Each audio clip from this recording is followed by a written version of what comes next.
Hi guys! It's me, your Tita Laika. Welcome back to my channel. And for today's vlog ay pag-uusapan natin about kay Popo Live. May mga kadalasang tanong sa akin about sa crown seat, na which is, tinatanong nila kung bawal ba talaga ang mga male user umupo sa crown seat. Ayun ang ating pag-usapan for today's live. Tita Laika.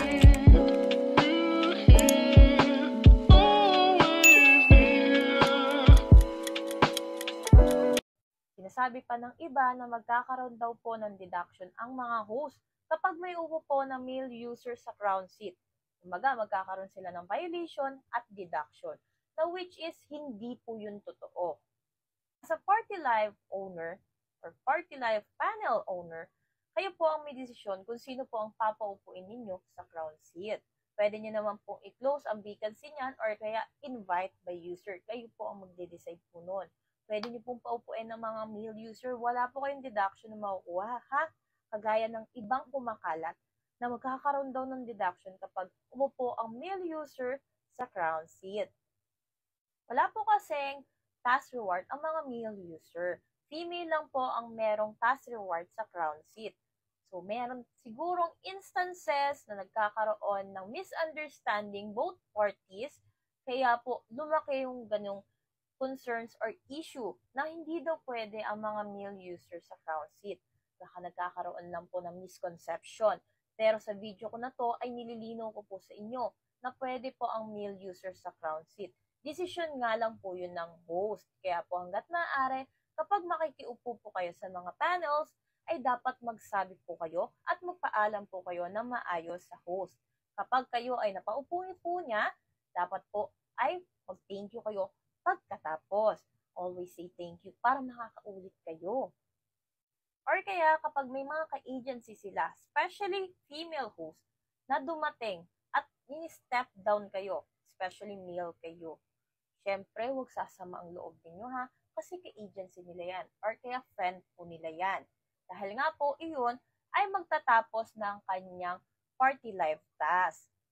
Pwede naman kayo sa mga ibang panel na available ang crown seat. Wala naman pong problema po doon. Ano nga ba ang crown seat? Ang crown seat po ay kadalasang makikita nyo sa 2, 3, and 4.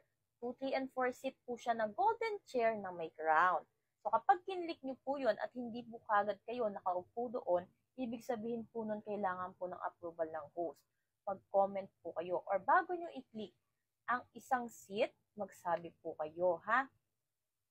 And as a Party Live host, dapat po aware kayo sa mga nakikiupo po sa inyo.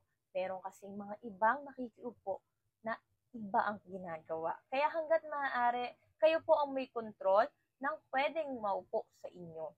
As a Party Live host, kayo po ang responsable sa mga nakikiupo. And as a host naman po na makikiupo sa crown seat, always be respectful. Sana ay nalinawan kayo about sa crown seat for male user. Kung kayo po ay capable magpaupo ng mga male user at gusto talaga nilang makaupo, ay pagbigyan nyo na po kung kaya nyo, ha? Be respectful and be kind to others. May mga questions pa po kayo about kay Popo Live, sasagutin po natin yan. Comment nyo lang po ang inyong mga katanungan. Kung kayo naman po ay naghahanap ng agency, you can message my WhatsApp. Ito po ang WhatsApp ko. Kung gusto niyo naman gumawa ng sarili niyong team or agency dito kay Popo Live, message nyo din po ako at maiga-guide ko po kayo. Catch my live daily at Popo Live from 9 p.m. onwards. Mag-usap po tayo or kaya kapag may mga questions kayo regarding on Popo Live, you can drop on my live. My user ID is 79170. Thank you for watching and see you next vlog. Bye!